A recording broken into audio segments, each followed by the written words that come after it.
നമ്മളോടൊപ്പം ഉള്ളത് റിക്സിയാണ്, ഈ ബൈക്കിന്റെ ഓണർ. അപ്പം ഇതിനെ പറ്റിയുള്ള കൂടുതലായിട്ടുള്ള റിവ്യൂ ഒക്കെ നമുക്ക് റിക്സി എടുത്ത് ചോദിച്ച് മനസ്സിലാക്കാം. ഇതെന്റെ വണ്ടിയാണ്, പൾസർ RS200. ഇത് ഞാൻ എടുത്തിട്ട് ഇപ്പം 8 മാസമായി, മാർച്ചിലെടുത്ത. അപ്പോൾ ഞാനിത് എടുക്കുന്നതിന് മുമ്പ് കുറേ റിവ്യൂവും കാര്യങ്ങളൊക്കെ കണ്ടിട്ട് എടുത്തത്. എനിക്ക് നല്ല ഇഷ്ടപ്പെട്ടായിരുന്നു ഈ വണ്ടി, അത്രയും നല്ല ഇഷ്ടപ്പെട്ട. യൂത്തിൻ്റെ ഒക്കെ നല്ല, യൂത്തിലെ പിള്ളേരൊക്കെ ചിലപ്പോൾ എല്ലാവരും ആഗ്രഹിക്കുന്ന ഒരു മോഡൽ വണ്ടിയാണ് ഇതേപോലത്തെ. അപ്പോൾ ഞാൻ എൻ്റെ റിവ്യൂവും കാര്യങ്ങളൊക്കെ പറയാനാണെങ്കിൽ ഫസ്റ്റ് ഞാൻ ആഗ്രഹിക്കുന്നത് പറയാനായിട്ട് ഇതിൻ്റെ ലൈറ്റിങ്ങിലാണ്. ഇത് LED ലൈറ്റിങ്, ഒരു കമ്പനി LED ലൈറ്റിങ് കൊടുത്തിട്ടുണ്ട്. രണ്ട് കണ്ണ് പോലത്തെ നമ്മുടെ പ്രൊജക്ടർ ലാമ്പ് കൊടുത്തിട്ടുണ്ട്. അതിൽ ആ സൈഡ് വരുന്ന ഡിമ്മും ഈ സൈഡ് ബ്രൈറ്റും വരുന്നുണ്ട്. നല്ല ലൈറ്റിംഗ് ആണ്, രാത്രിയെല്ലാം നല്ല സൂപ്പർ വിസിബിലിറ്റി ഉണ്ട്. പിന്നെ വന്നിട്ട് രണ്ട് ഇൻഡിക്കേറ്റർ അപ്പുറം ഇപ്പുറം. പിന്നെ എനിക്ക് കുറച്ച് ഡിസ്കംഫോർട്ടായിട്ട് തോന്നിയിട്ടുള്ള കാര്യമാണ് ഇതിൻ്റെ മിറർ എന്ന് പറഞ്ഞു കഴിഞ്ഞാൽ ഇതിൽ കയറി ഇരുന്ന് കഴിഞ്ഞിട്ട് മിറർ അഡ്ജസ്റ്റ് ചെയ്യാൻ ഭയങ്കര ബുദ്ധിമുട്ടാണ്. അതുമല്ല വിസിബിലിറ്റിയും കുറച്ച് കുറവുണ്ട്, നമുക്ക് കുറച്ച് എത്തിക്കുത്തിയൊക്കെ നോക്കേണ്ടി വരും.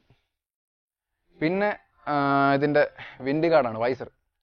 വിൻഡ് ഗാർഡ് നല്ല രീതിയിലുള്ള വിൻഡ് പ്രൊട്ടക്ഷൻ തരുന്നുണ്ട്. ഒരു 90 വരെയുള്ളൊരു വിൻഡ് പ്രൊട്ടക്ഷൻ വിൻഡ് ഗാർഡ് തരുന്നുണ്ട്. പിന്നെ നമുക്ക് കമ്പനി ഇവിടെ കൊടുത്തിട്ടുള്ളത് സ്പീഡോമീറ്ററിൻ്റെ ഇവിടെ കൊടുത്തിട്ട് ടാക്കോമീറ്റർ, പിന്നെ സ്പീഡോമീറ്റർ ഉണ്ട്. പിന്നെ ഫ്യൂവലിൻ്റെ കപ്പാസിറ്റി നോക്കാനുള്ള കൊടുത്തിട്ടുണ്ട്. പിന്നെ ട്രിപ്പ് 1 ട്രിപ്പ് 2 കൊടുത്തിട്ടുണ്ട്. പിന്നെ വണ്ടിയെ സംബന്ധിച്ച് വണ്ടി സെൻസറിങ് ഉണ്ട്, ഒരുപാട് സെൻസേഴ്സ് ഉണ്ട് വണ്ടിക്കകത്ത്. സെൻസേഴ്സ് എന്ന് പറഞ്ഞു കഴിഞ്ഞാൽ ഇവിടെ വന്നിട്ട് ബാറ്ററിയുടെ ഉണ്ട്, ബാറ്ററി, ഓയില്, വണ്ടി ഹീറ്റ് കാണിക്കുന്നുണ്ട്. പിന്നെ ABS സെൻസറിങ് ഉണ്ട്. പിന്നെ സൈഡ് സ്റ്റാൻഡും ഉണ്ട്, സൈഡ് സ്റ്റാൻഡ് സെൻസറിങ് ഉണ്ട്. സൈഡ് സ്റ്റാൻഡ് എന്ന് പറഞ്ഞു കഴിഞ്ഞാൽ വണ്ടി ഇപ്പോൾ ഗിയറിലാണ് കിടക്കുന്നതെങ്കിൽ സ്റ്റാൻഡ് മാറ്റിയാലേ വണ്ടി സ്റ്റാർട്ട് ആകത്തുള്ളൂ, അങ്ങനത്തെ ഒരു സെൻസറിങ് ഉണ്ട് വണ്ടിക്കകത്ത്. പിന്നെ വരുന്നതെന്ന് പറഞ്ഞു കഴിഞ്ഞാൽ ഇതിൻ്റെ സസ്പെൻഷൻ കുറച്ച് ടൈറ്റാണ് ആക്ച്വലി. ഈ റോഡിൻ്റെ ചെറിയ ചെറിയ ഗട്ടറും കാര്യങ്ങളൊക്കെ നമുക്ക് അറിയാൻ പറ്റും വണ്ടിക്കകത്ത്, വണ്ടിയിലേക്ക് കയറി ഇരുന്ന് കഴിഞ്ഞാൽ അറിയാൻ പറ്റും. പിന്നെ വരുന്ന ബ്രേക്കിംഗ് ഡ്യുവൽ ഡിസ്ക് ആണ്, back front dual disc ABS braking ആണ്. അത്യാവശ്യം തിരക്കില്ലാതെ തന്നെ നല്ല ബ്രേക്കിംഗ് തരുന്നുണ്ട് വണ്ടി, നല്ല തന്നെ ബ്രേക്കിംഗ് തരുന്നുണ്ട്. പിന്നെ നമ്മുടെ ടാങ്ക് കപ്പാസിറ്റി ഈ വണ്ടിക്ക് 13 ലിറ്ററാണ് ടാങ്ക് കപ്പാസിറ്റി, 13 ലിറ്റർ. പിന്നെ ഇതിൻ്റെ എഞ്ചിൻ്റെ CC എന്ന് പറഞ്ഞു കഴിഞ്ഞാൽ 199 CC വണ്ടി തരുന്നുണ്ട്. പിന്നെ ഇവിടെ നമുക്ക് സീറ്റ് കുറച്ച് ടൈറ്റാണ്, ഇരിക്കുന്ന സമയത്തൊക്കെ സീറ്റ് കുറച്ച് ടൈറ്റാണ്. നമുക്ക് കാല് വയ്ക്കാൻ കംഫോർട്ടായിട്ട് കാല് വയ്ക്കാൻ ഒരു സാധനം തന്നിട്ടുണ്ട്. അത് കഴിഞ്ഞിട്ട് വരുന്നതാണ് നമ്മുടെ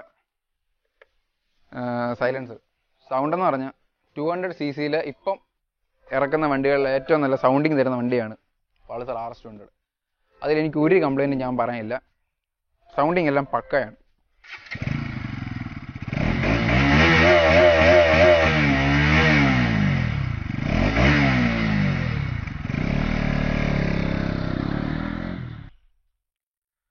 പിന്നെ ഇതിൻ്റെ വണ്ടിയെല്ലാം പക്കയാണ്, ഡിസൈൻ ചെയ്തിരിക്കുന്നതെല്ലാം പക്കയായിട്ടാണ്. പക്ഷേ ബാക്കിലെ ലൈറ്റ് കുറച്ച് ഒരു ഇത് കൊടുക്കുന്നുണ്ട്. എല്ലാവർക്കും അങ്ങനെ ഇതിൻ്റെ ബാക്കിലെ ടെയിൽ ലാമ്പ് അങ്ങനെ എല്ലാവർക്കും അങ്ങനെ ഇഷ്ടപ്പെടണമെന്നില്ല. അതിൽ ഞാൻ എൻ്റെ ഒരു അഭിപ്രായം പറഞ്ഞതേ ഉള്ളൂ, എല്ലാവർക്കും ഇഷ്ടപ്പെടണമെന്നില്ല. പക്ഷേ വണ്ടി മാക്സിമം നല്ല ലുക്കിൽ തന്നെ ഇറക്കിയിട്ടുണ്ട്. പിന്നെ എഞ്ചിൻ വന്നിട്ട് ലിക്വിഡ് കൂൾ എഞ്ചിനാണ്. പിന്നെ സർവീസ് എല്ലാം ഏത് വണ്ടിയാണെങ്കിലും, ഇത് മാത്രമല്ല ഏത് വണ്ടിയാണെങ്കിലും സർവീസും കാര്യങ്ങളൊക്കെ കമ്പനി പറയുന്ന സമയത്ത് തന്നെ ചെയ്യുക. പിന്നെ വണ്ടിയുടെ ഗിയർ ഷിഫ്റ്റിങ് സ്മൂത്താണ്, സംഭവം സ്മൂത്താണ്. പോകുന്ന വഴിക്കൊന്നും അങ്ങനെ യാതൊരു ട്രബിളും തന്നിട്ടില്ല ഗിയർ ഷിഫ്റ്റിങ്ങിൻ്റെ കാര്യത്തിൽ. പിന്നെ വണ്ടിയുടെ പുള്ളിങ് എന്ന് പറഞ്ഞു കഴിഞ്ഞാൽ മരണ പുള്ളിങ്, വലിച്ചെടുത്തോണ്ടാവും അവസാനം. സൂപ്പർ പുള്ളിങ്ങാണ് വണ്ടി തരുന്നത്.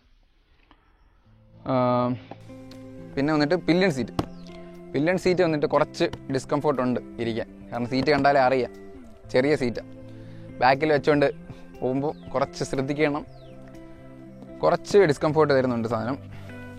ബാക്കിയുള്ള കാര്യങ്ങളൊക്കെ പറഞ്ഞു കഴിഞ്ഞാൽ വണ്ടി പക്ക തന്നെയാണ്. പിന്നെ വരുന്നത് അണ്ടർബെല്ലി, ഇതുണ്ടോ കിറ്റിൻ്റെ അകത്ത് ഉപയോഗിച്ചിരിക്കുന്ന അണ്ടർബെല്ലി. ഇത് ഹമ്പൊക്കെ തട്ടാൻ, ബാക്ക് പില്ലണി വെച്ചുകൊണ്ട് പോകുമ്പം ഹമ്പൊക്കെ തട്ടാൻ ചാൻസ് കുറച്ച് കൂടുതലാണ്. ബാക്കിലെ കാര്യം മൽഗാർഡ് കമ്പനി തന്നിട്ടുണ്ടെങ്കിലും ചള്ളയടിക്കും, ബാക്കിലായിട്ട് നല്ല രീതിയിൽ ചള്ളയടിക്കുന്നുണ്ട്. പിന്നെ ഇതിൻ്റെ ഫെയറിങ്ങിൻ്റെ കാര്യമാണ് ഞാൻ ഇപ്പം പറയാൻ പോകുന്നത്. നല്ല ഒരു ലോ ലെവൽ RPM പോകുന്ന സമയം ഒരു 5-ാമത്തെ RPMലൊക്കെ പോവുകയാണെങ്കിൽ ഇതിന് അത്ര വൈബ്രേഷനും കാര്യങ്ങളും വരുന്നില്ല. പിന്നെ അതിന് മേളിലോട്ടൊരു 7-8 ഒക്കെ ഒരു RPMലൊക്കെ പോകുന്ന സമയത്ത് വണ്ടി നല്ല ഇരമ്പി നിൽക്കുന്ന സമയത്ത് നല്ല ഒരു വൈബ്രേഷൻ വരുന്നുണ്ട് ഫെയറിങ്ങിന്. അത് പക്ഷേ വണ്ടി വൈബ്രേറ്റ് ചെയ്യുന്നില്ല, ഫെയറിങ് വൈബ്രേറ്റ് ചെയ്യുന്നത്. വണ്ടി നല്ല കംഫർട്ടായിരിക്കും, നല്ല ഓടിക്കും, സ്റ്റെബിലിറ്റിയാണ്. വണ്ടി നല്ല സ്റ്റെബിലിറ്റിയാണ്. വണ്ടി ഒന്നും കുറ്റം പറയാൻ എനിക്കൊന്നുമില്ല, വണ്ടി നല്ല സ്റ്റെബിലിറ്റിയാണ്. പക്ഷേ വൈബ്രേഷൻ ഒരു ചെറിയ ഇതിനൊരു ഡിഫോൾട്ടാണ്. കമ്പനി അത് മാത്രം ഒന്ന് റെഡിയാക്കി കഴിഞ്ഞാൽ ഫെയറിങ്ങിൻ്റെ കാര്യത്തിൽ അത് സെറ്റാണ്. പിന്നെ വന്നിട്ട് നമുക്ക് വണ്ടിയെക്കുറിച്ച് ഒരു കാര്യം കൂടെ പറയുകയാണെങ്കിൽ വണ്ടി ബിഗിനർ ഫ്രണ്ട്ലിയാണ്. ഒരു ബിഗിനർ ഫ്രണ്ട്ലി എന്ന് പറഞ്ഞു കഴിഞ്ഞാൽ ഇപ്പോൾ വണ്ടി ഓടിച്ച് പഠിക്കുന്നവർക്കുള്ള ഒരു 110 cc വണ്ടിയൊക്കെ ഓടിക്കുന്ന ഒരാൾക്കാണെങ്കിൽ വണ്ടി നല്ല ബിഗിനർ ഫ്രണ്ട്ലി വണ്ടിയാണ്. പക്ഷേ 5-ാമത്തെ വരെ 5-6 RPM വരെ വണ്ടി ബിഗിനർ ഫ്രണ്ട്ലി. അത് കഴിഞ്ഞ് കഴിഞ്ഞാൽ വണ്ടി ബീസ്റ്റ്, വണ്ടി വേറെ ലെവലാണ്. വണ്ടി അതിൻ്റെ ആ ഒരു ഗുണം വണ്ടി കാണിക്കും. അടുത്തായിട്ട് ഇതിൻ്റെ സീറ്റിങ്ങിൻ്റെ കാര്യം ഞാൻ പറയാൻ പോകുന്നു. സീറ്റിംഗ് എന്ന് പറഞ്ഞു കഴിഞ്ഞാൽ നമ്മുടെ RC R15 എന്നൊക്കെ V3 പറഞ്ഞു കഴിഞ്ഞാൽ നല്ല കുനിഞ്ഞ് ഭയങ്കരമായിട്ട് കുനിഞ്ഞിരിക്കും. അപ്പോൾ ഇതിൻ്റെ ഒരു അഡ്വാൻറ്റേജ് എന്ന് പറഞ്ഞാൽ സീറ്റിങ്ങിൻ്റെ കാര്യത്തിൽ നല്ല അഡ്വാൻറ്റേജ് കമ്പനി വന്നിട്ടുണ്ട്. ഇത് ഞാനിപ്പോൾ ഇരിക്കുന്നതാണ് ഇപ്പം എൻ്റെ അപ്രൈറ്റ് പൊസിഷൻ എന്ന് പറയുന്നത്. അത് കഴിഞ്ഞ് കഴിയുമ്പോഴത്തേക്കിനും നമ്മൾ കാണിച്ചാൽ ഇപ്പോൾ അപ്രൈറ്റ് പൊസിഷൻ ഇതിങ്ങനെ പിടിക്കുന്നതാ ഇത്രയും പിടിച്ചാൽ കഴിഞ്ഞാൽ മാത്രമേ നമുക്ക് ഒരുപാട് ഇങ്ങനെ കുനിഞ്ഞിരിക്കേണ്ട കാര്യമൊന്നുമില്ല. നമുക്ക് നല്ല ലോങ് റൈഡൊക്കെ പോകുന്ന സമയത്ത് വണ്ടിയൊക്കെ കയറിയതാണ്ട് ഇങ്ങനെ ഒരു പിടുത്തം പിടിച്ച് കഴിഞ്ഞാൽ നമുക്ക് ഒത്തിരി ദൂരം ഇതിൽ പോകാം, ക്രൂസ് ചെയ്യാൻ പറ്റിയൊരു വണ്ടിയാണ്. സ്പോർട്സ് ടൂറിങ് വണ്ടിയാണ്. നല്ല ഒറ്റ ഇരിപ്പിന് തന്നെ ഒരു 100 കിലോമീറ്റർ 110 കിലോമീറ്ററോളം നമുക്ക് ക്രൂസ് ചെയ്യാൻ പറ്റും ഇതിൽ. ശരി, വണ്ടിക്ക് ഇപ്പോൾ നമുക്ക് ധാരാളം സെൻസറുകളുണ്ട്.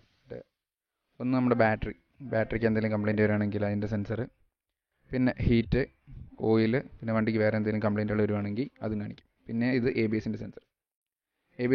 ABS ഇപ്പം കംപ്ലയിൻ്റ് ആയി കിടക്കുകയാണെങ്കിൽ ഇത് കത്തി കിടക്കും. പിന്നെ വന്നിട്ട് നമ്മുടെ RPM റേഞ്ച് കാണിക്കുന്നത്, RPM ലെവൽ കാണിക്കുന്നത്.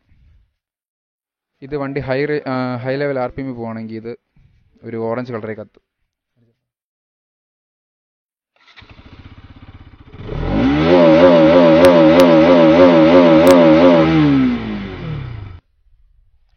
ഞാൻ ഈ വണ്ടി എടുക്കുന്നത് പത്തനംതിട്ട ബജാജ് ഷോറൂമിൽ നിന്ന്, പത്തനംതിട്ടയിൽ. അപ്പോൾ ഞാൻ എടുക്കുന്ന സമയത്ത് വണ്ടിക്ക് 2 ലക്ഷം രൂപ തന്നെ ആയിരുന്നു. വണ്ടി ഓടിച്ചിട്ട് എനിക്ക് യാതൊരു കംപ്ലയിൻറ്റും കാര്യങ്ങളൊന്നും തോന്നിയിട്ടില്ല, സാറ്റിസ്ഫൈഡ് ആണ്.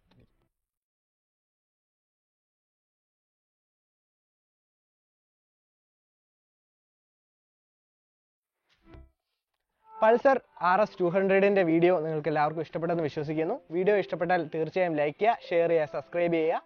എന്തെങ്കിലും അഭിപ്രായങ്ങളുണ്ടെങ്കിൽ കമൻറ്റ് ചെയ്യുക. അപ്പോൾ നെക്സ്റ്റ് വീഡിയോയിൽ കാണാം. ബൈ.